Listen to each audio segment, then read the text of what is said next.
नमस्कार. आजच्या या विश्लेषणात आपण एका भन्नाट ऐतिहासिक प्रवासाला निघणार आहोत. आपण पाहणार आहोत की इतिहास लेखन, भारतीय परंपरा याचा नेमका कसा विकास झाला. उपलब्ध असलेल्या मूळ स्रोतांच्या आधारे भारतीय रेकॉर्ड कीपर्सचा म्हणजेच आपल्या प्राचीन इतिहासकारांचा हा थक्क करणारा प्रवास आपण आज उलगडून बघणार आहोत. तर तयार आहात ना? पण या प्रवासाला सुरुवात करण्यापूर्वी एक अतिशय महत्त्वाचा प्रश्न समोर येतो. विचार करा, आपल्यासारख्या एवढ्या विशाल आणि प्राचीन संस्कृतीने आपल्या कथा आणि आपला इतिहास काळाच्या कसोटीवर टिकून राहील याची खात्री नक्की कशी केली असेल. हजारो वर्षांपूर्वीच्या सामाजिक, धार्मिक किंवा अगदी राजकीय घडामोडी आज इतक्या वर्षांनंतरही आपल्यापर्यंत अगदी सुरक्षित कशा पोचल्या. खरंच कमाल आहे ना. आजच्या या विश्लेषणात आपण याच प्रश्नांची उत्तरे शोधणार आहोत. चला तर मग थेट या विषयात शिरूया. आज आपण प्रामुख्याने 5 टप्पे पाहणार आहोत. भारतीय इतिहास लेखनाची साधने, प्राचीन भारतीय इतिहासकार, बखर साहित्याचं महत्त्व, परकीय प्रवाशांच्या नोंदी आणि शेवटी ब्रिटिशकालीन इतिहास संशोधन. तर वळूया आपल्या पहिल्या भागाकडे, भारतीय इतिहास लेखनाची साधने. भारताचा इतिहास समजून घेण्यासाठी ही सर्व साधने म्हणजे अगदी पाया आहेत. वेद आणि उपनिषदे, रामायण आणि महाभारतासारखी भव्य महाकाव्ये, पुराणं, तसंच बौद्ध आणि जैन साहित्य या सगळ्यांतून प्राचीन भारताचं अतिशय सखोल चित्र आपल्या डोळ्यांसमोर उभं राहतं. आणि एवढंच नाही बरं का, या व्यतिरिक्त दगडी शिलालेख, ताम्रपट, बखरी, प्रवासवर्णने आणि पिढ्यानपिढ्या चालत आलेलं आपलं लोकसाहित्य या सगळ्यांचाही आज समावेश होतो. या सर्व वेगवेगळ्या साधनांनी मिळून आपल्या देशाचा हा समृद्ध भूतकाळ अगदी घट्ट बांधून ठेवला आहे. आता पुढे पाहूया आपला दुसरा भाग, प्राचीन भारतीय इतिहासकार. आता इथे पाहण्यासारखी सर्वात रंजक गोष्ट म्हणजे या 2 दिग्गजांच्या लेखनशैलीतला मोठा फरक.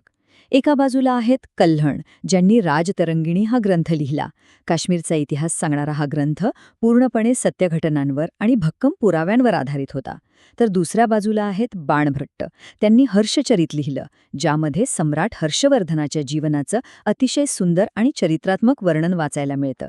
म्हणजे बघा, इतिहास कसा 2 अगदी वेगवेगळ्या दृष्टिकोनातून लिहिला जाऊ शकतो. एक पूर्णपणे तथ्याधारित आणि दुसरा चरित्रात्मक, हे यातून अगदी स्पष्ट होतं. आता वळूया तिसऱ्या भागाकडे, बखर साहित्याचं महत्त्व. आता बखर म्हणजे नेमकं काय? तर बखर हे एक असं ऐतिहासिक कथन आहे जे विशेषतः मराठा साम्राज्याचा इतिहास समजून घेण्यासाठी अत्यंत महत्त्वाचं मानलं जातं.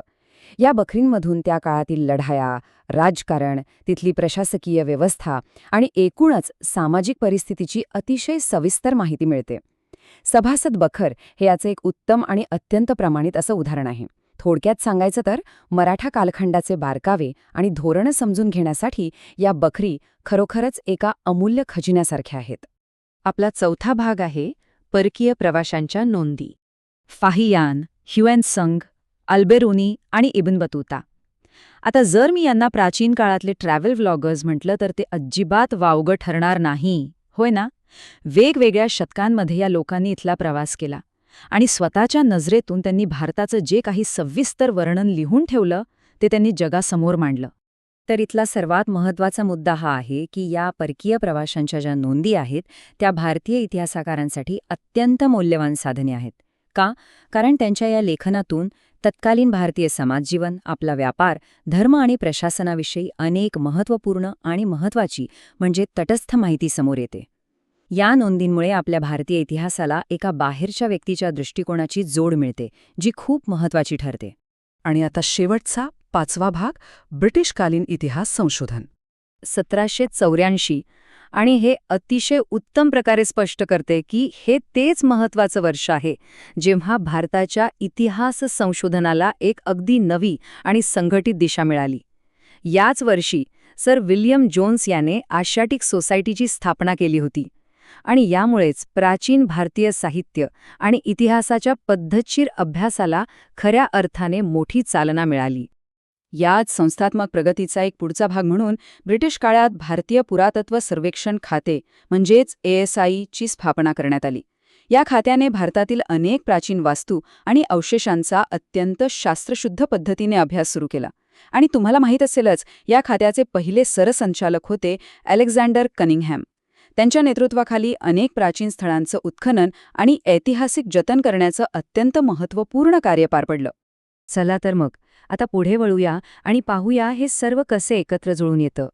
या तक्त्यामध्ये आपण आत्तापर्यंत चर्चा केलेल्या सगळ्या प्रमुख मुद्द्यांचा अगदी अचूक सारांश दिलाय. म्हणजे बघा, संकल्पना स्पष्ट करण्यासाठी आणि विशेषतः परीक्षेच्या तयारीसाठी ही एक प्रकारची उजळणीच आहे.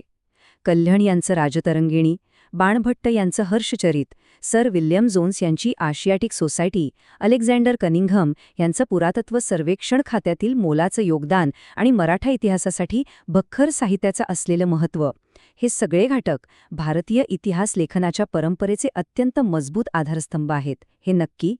हे विश्लेषण आज इथे संपवताना ही शेवटची स्लाईड तुम्हाला एक वेगळाच विचार करायला नक्कीच प्रवृत्त करेल. विचार करा, आज आपण प्राचीन काळातले ताम्रपट, बखरी आणि प्रवासवर्णने पाहिली, पण भविष्यातील इतिहासकार आपला आजचा हा आधुनिक समाज समजून घेण्यासाठी नेमकी कोणती साधने वापरतील? आजचे आपले हे डिजिटल रेकॉर्ड्स आणि इंटरनेटवरील माहिती भविष्यात ताम्रपटांची जागा घेईल का? हा प्रश्न नक्कीच विचार करण्यासारखा आहे, नाही का? इतिहास लेखनाची ही परंपरा अशीच पुढे चालू राहील. अशाच एका माहितीपूर्ण विश्लेषणात आपण पुन्हा भेटूया. तोपर्यंत पाहत रहा आणि शिकत